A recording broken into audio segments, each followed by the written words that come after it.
महर्षि में अनुभव ज्ञान से परमाराध्य सदगुरु महाराज की अमृत वाणी जब सच्चे सदगुरु जीव को अप्रोक्ष ज्ञान कराते हैं और बताए मुताबिक योग करने पर प्रत्यक्ष ज्ञान होता है, तब अपने को पहचानता है। अपने की पहचान हो जाने पर ईश्वर की भी पहचान हो जाती है। अंतःकरण की पवित्रता में यह गुण है कि धनी नहीं होने पर भी, विद्वान नहीं होने पर भी लोग उनकी प्रतिष्ठा करते हैं। अंतःकरण की शुद्धि वाले को संसार और परलोक दोनों में सुख होता है। किनको सुख होगा? जो सत्संग सुनेगा उनको सुख होगा, कि जो गप करेंगे। श्री सदगुरु महाराज की गप न करे, ध्यान नहीं कोई न करे गप श्री सदगुरु जखनी पाठ है तखनी है, रखिन को बात नहीं छे। जखनी पाठ है तखनी है। अंतःकरण की पवित्रता में यह गुण है कि धनी नहीं होने पर भी, विद्वान नहीं होने पर भी लोग उनकी प्रतिष्ठा करते हैं। धनी नहीं है, पढ़ा लिखा विद्वान नहीं है, लेकिन लोग उनकी प्रतिष्ठा करते हैं। अंतःकरण की शुद्धि वाले को संसार और परलोक दोनों में सुख होता है। राजा रंक कोई हो, बड़ा वही है जो सुमरन करता है। राजा रंक कोई हो, बड़ा वही है जो सुमरन करता। चाहे राजा हो या रंक हो, बड़ा वही है जो गुरु से भजन भेद लेकर के मंत्र को जपते रहता। बड़ा वही है। धन में बड़ा हो, प्रतिष्ठा में बड़ा हो, जाति में बड़ा हो, किंतु सुमरन नहीं करता है तो परमार्थिक दृष्टि से वह बड़ा नहीं है। आप लोगों को यह मनुष्य शरीर बहुत उत्तम शरीर मिला है। इसे पाकर आप सांप बिच्छू जानवर भी बन सकते हैं। पाप कर्म करेंगे, अधर्म कर्म करेंगे तो फिर सांप बिच्छू जानवर बनेंगे, और सदाचार का पालन करेंगे, भगवत भजन करेंगे तो देवता तुल्य हो जाएंगे। तो क्या होगा? देवता तुल्य हो जाएंगे।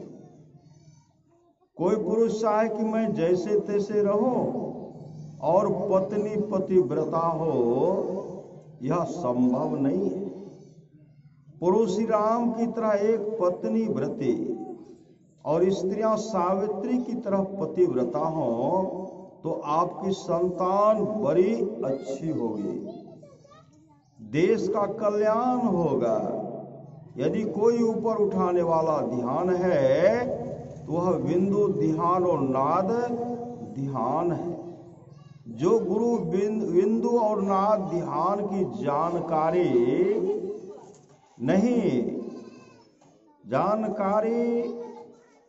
नहीं रखते हो, समझना चाहिए कि वे गुरु नहीं है।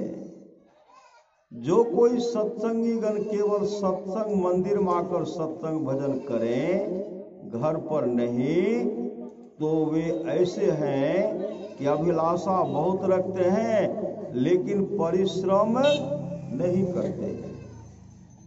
जो गुरु की सेवा करेगा वह सनात हो जाएगा।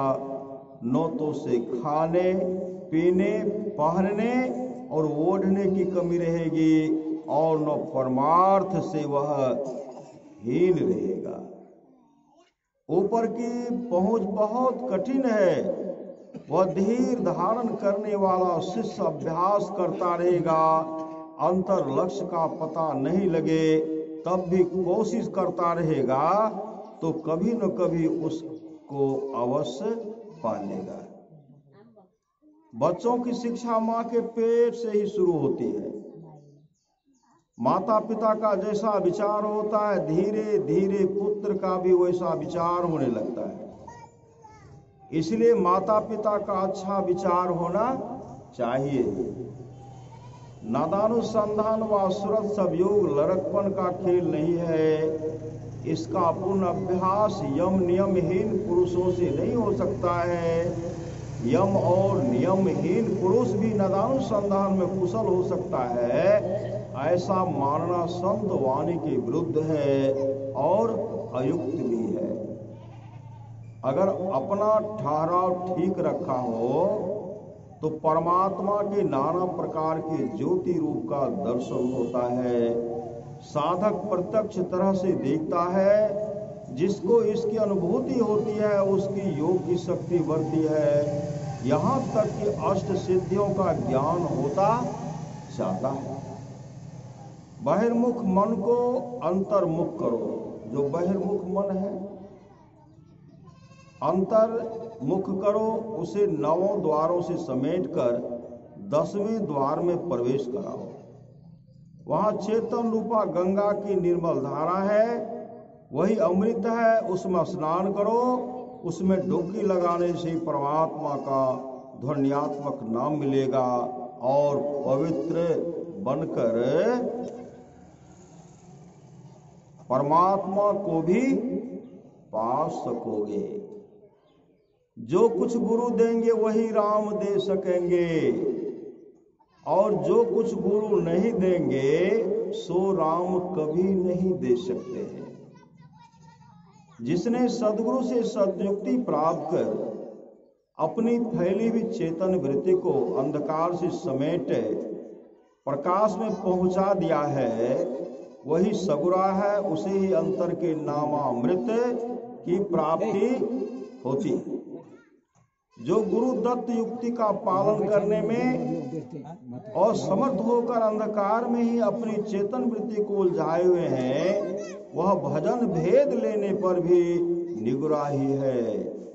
मोहग्रस्त जीव सोए हुए हैं, यह मेरी देह है, यह संसार की वस्तु मेरी है। इस भांति का अनेकों अपनापन स्वप्न है,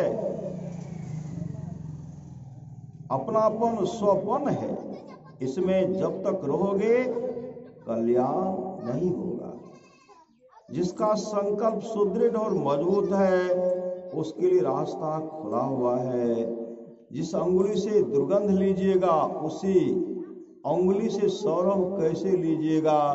पहले अंगुली को साफ कीजिए, पीछे इत्र लीजिए। अंगुली को साफ करना सदाचारी बनना है।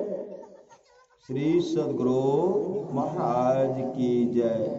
गुरु की कृपा और ईश्वर की कृपा सदा मेरे साथ है, ऐसा दृढ़ विश्वास करो। ध्यानाभ्यास करने में ढीले मत बनो, बिना उकताए उपासना में लगे रहो। श्री सद्गुरु महाराज की जय।